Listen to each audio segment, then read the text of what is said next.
গানৰ লাগীত মানুহ মতলীয়া হৈ পৰিছে।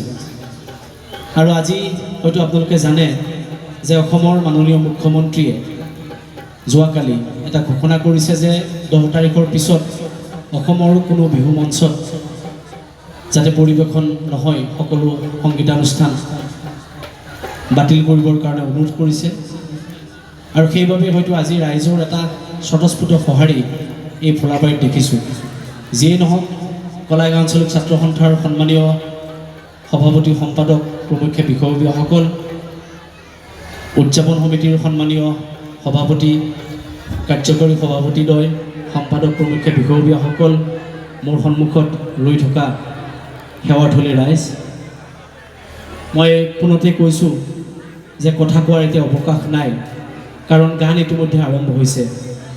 তথাপিও দুটা মাত্ৰ কথা কৈ মোৰ যি আনুষ্ঠানিকতাৰ পৰ্ব সেয়া মই শেষ কৰিম। ছাত্ৰ সন্থা হৈছে মানুহ যেতিয়া বুঢ়া হয়, এই বুঢ়া বয়সত মানুহৰ আটাইতকৈ সাৰথি হৈ পৰে এডাল লাখুটি। সেই লাখুটিডালেই জীৱনৰ শেষ ভৰসা হৈ পৰে মৃত্যুৰ আগমুহূৰ্তলৈকে। সেই লাখুটিডাল নিৰ্জীৱ হ'লেও সেই লাখুটিডালেই কিন্তু মানুহজনক আগুৱাই লৈ যোৱাত সহায় কৰে। মই ভাবোঁ যে সদৌ অসম ছাত্ৰ সন্থা এনেকুৱা এটা জাতীয় অনুষ্ঠান সেই লাখুটিৰ দৰে কাম কৰি আছে।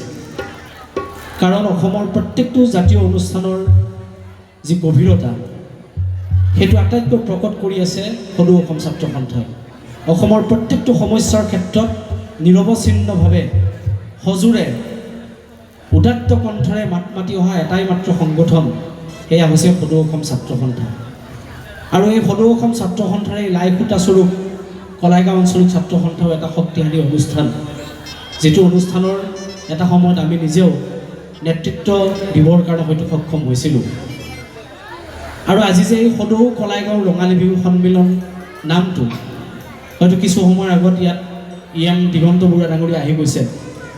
সেই সময়ত একেলগে আমি ছাত্ৰ সন্থা কৰিছিলোঁ, দিগন্ত বৰুৱা, মই, কেইবাগৰাকীও সতীৰ্থ। আৰু আমি একগোট হৈ সেই সময়ত জনগোষ্ঠীয় সাংস্কৃতিক সমাৰোহ অনুষ্ঠিত কৰিছিলোঁ আৰু লগত সংযুক্ত কৰিছিলোঁ সদৌ কলাইগাঁও ৰঙালী বিহু সন্মিলন। আৰু তাৰেই আজিৰ এই ফলশ্ৰুতি আজি এই অঞ্চলবাসীয়ে লাভ কৰিছে ছাত্ৰ সন্থাৰ উদ্যোগত। গতিকে মই ভাবোঁ যে অনাগত দিনত ছাত্ৰ সন্থাই অসমৰ যি সমস্যা সেয়াক বাদ দিও কলাইগাঁও অঞ্চলৰ যিসমূহ আঞ্চলিক সমস্যা আছে ইয়াত সজোৰে অতীতৰে পৰা মাত মাতি আহিছে। কেইবাটাও দাবী চনত আমি ৰূপায়ণ কৰিছিলোঁ, বিশেষকৈ 20 দাবী চনত আছিল। সেই দাবীসমূহ ইতিমধ্যে ৰূপায়িত হৈছে। তথাপিও আমাৰ ইয়াত অঞ্চলত শৈক্ষিক দিশত, সামাজিক দিশত, অৰ্থনৈতিক দিশত আৰু অন্যান্য ক্ষেত্ৰত সাংস্কৃতিক দিশত বহু সমস্যা আছে। সেই সমস্যাবিলাকৰ ওপৰত ছাত্ৰ সন্থাই মাত মাতি আছে আৰু ভৱিষ্যতেও মাত মাতি আহিব।